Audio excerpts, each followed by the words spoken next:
السلام عليكم ورحمة الله وبركاته. يقول الله تعالى: وعصيتم من بعد ما أراكم ما تحبون. تخيل، يرزقك بالمال تشتري سجائر، ويرزقك بالصحة تتكاسل عن الصلاة وتنام وقت الفجر، ويرزقك بالأطفال فتعلمهم كل شيء إلا دينهم، ويرزقك بالستر فتتجاهر بالمعصية وتتفاخر بها بين الناس، ويرزقك بالوقت والعمر فتضيعهما باللهو والغفلة وتنسى القرآن، ويرزقك السمع والبصر فتستعملهما بالأغاني والحرام لا في طاعة الله. هذا للمثال وليس للحصر.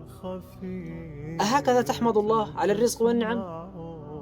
مثلا، ما رأيك لو أعطيتني هدية فأحرقتها أمامك، أو مزقتها، أو صددت وجهي عنك من غير كلمة شكر؟ كيف ستشعر؟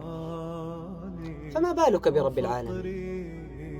غفرانك، ما عبدناك حق عبادتك.